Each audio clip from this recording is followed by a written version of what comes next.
Halo, assalamualaikum warahmatullahi wabarakatuh. Salam jumpa, sahabat Horis. Salam dari YouTuber Kampung. Nah, saudara-saudara, sobat-sobat yang saya cintai, pada video pendek kali ini saya ingin bertanya kepada Anda. Anda sering mendengar cerita tentang kerajaan Majapahit, Gajah Mada, Hayam Wuruk, dan cerita-cerita tentang kejayaannya. Saya memberi pertanyaan kepada Anda, siapa sebenarnya perempuan di balik kejayaan atau kebesaran Majapahit? Siapa yang tahu? Oh ya, benar, Anda tepat. Yang bisa menjawab yaitu Dia Gayatri Rajapatni. Dialah perempuan yang memainkan peran-peran di balik layar sehingga Majapahit itu terkonsolidasi menjadi tumbuh dan akhirnya menjadi negara kerajaan yang besar, sehingga akhirnya bisa kita kenal sebagai kerajaan Nusantara yang disebut di dalam pidato Bung Karno dalam 1 Juni tentang Pancasila. Beliau menyebut tentang Sriwijaya dan Majapahit. Nah, kejayaan Majapahit ini sering disebut adalah adanya Hayam Wuruk sebagai raja dan Mahapatinya adalah Gajah Mada.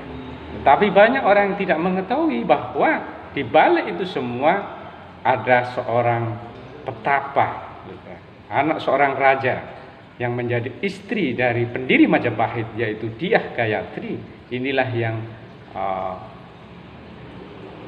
dengan kekuatan spiritual dan tangan dinginnya lah Majapahit itu akhirnya menjadi tumbuh. Dyah Gayatri ini siapa? Dyah Gayatri ini adalah putri dari raja terakhir Singosari, yaitu Kertanegara, atau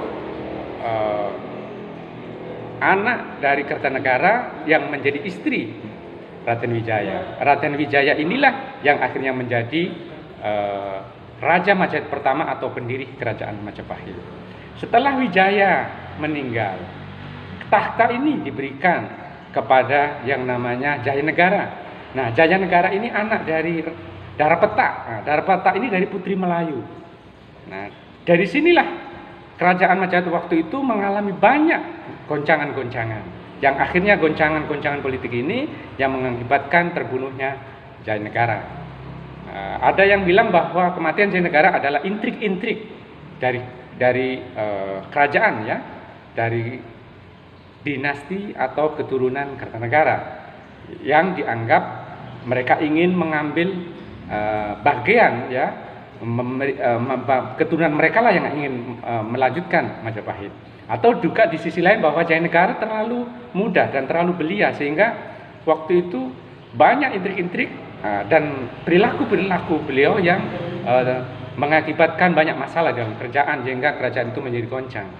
Majapahit yang didirikan Wijaya banyak orang memprihatinkan, sehingga Jayanegara akhirnya klimaksnya adalah anti klimaksnya Jayanegara terbunuh dalam sebuah konflik-konflik internal kerajaan.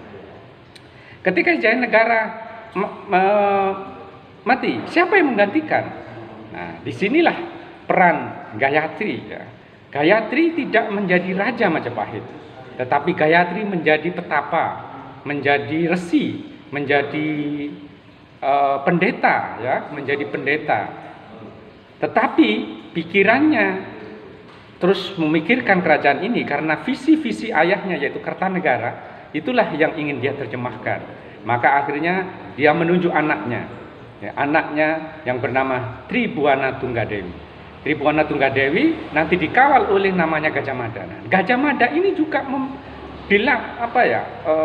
diasuh, dibimbing dan diberikan legitimasi oleh Gayatri, sehingga mempunyai peran-peran penting untuk mengawal raja. Setelah Tribuana meninggal, digantikanlah anaknya yang bernama Hayam Wuruk. Nah, disinilah yang paling terkenal dalam episode kita, yaitu Hayam Wuruk yang nanti patihnya adalah patih Gajah Mada. Jadi ini semua, dibalik ini semua adalah peran-peran dari Dyah Gayatri Rajapatni, yaitu putra Kertanegara yang menjadi istri dari raja pertama Majapahit, yaitu Raden Wijaya. Itulah perempuan yang memainkan peran-peran penting di dalam perkembangan dan kejayaan Majapahit.